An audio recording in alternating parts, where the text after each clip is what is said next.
So here in this last example, we are going to look at putting all the concepts together. So we're looking at some National Safety Council data from 2020. We've got age range versus traffic deaths per 100,000.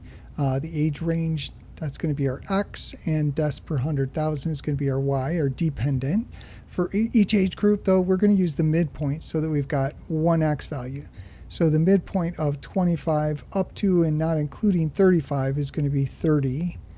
And then halfway between 35 45 is 40, and so on, 50, 60, 70. And then in the 75 plus group, we're going to use 80 as our X value. So estimates.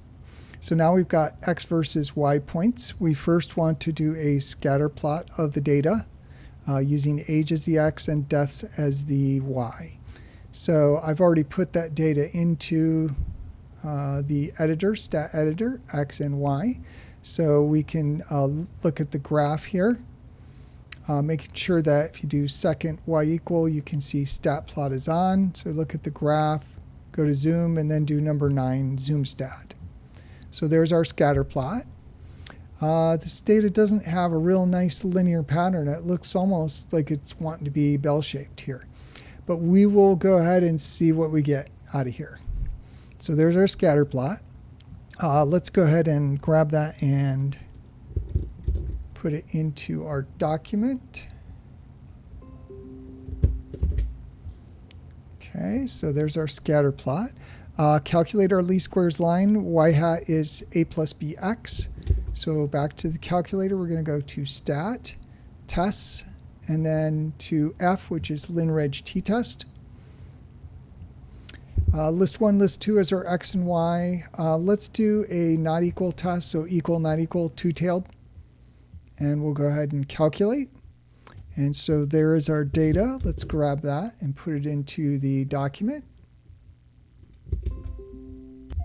So I've now copied that calculator output into the document there.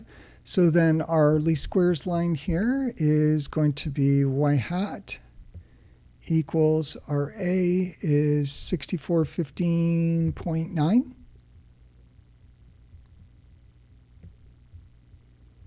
And then plus our B 10.36, so about 10.4x.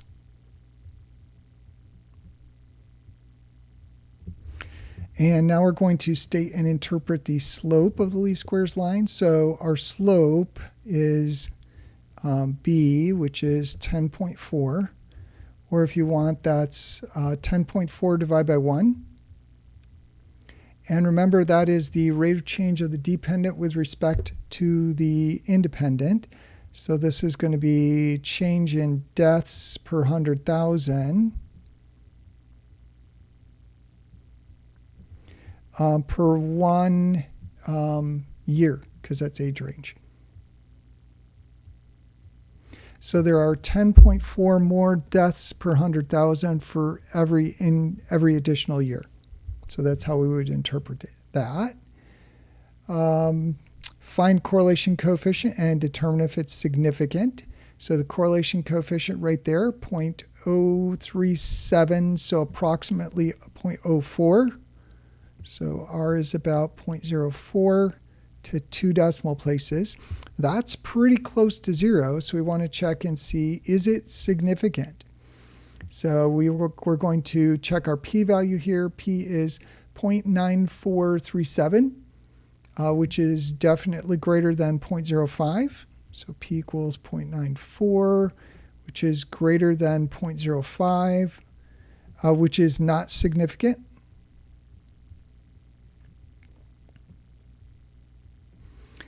So that means that this could be due to chance that we're getting that slope of 0.04. And actually, if you graph that on the calculator with the scatter plot, it looks like this. So, I mean, it's kind of going down through the middle. We got 3 points below and 3 points above, but it's not a good linear pattern. So predict the number of deaths for ages 35 and age 55. So 35 and 55 are inside our X range, but because this is not significant, we really should not use this for prediction.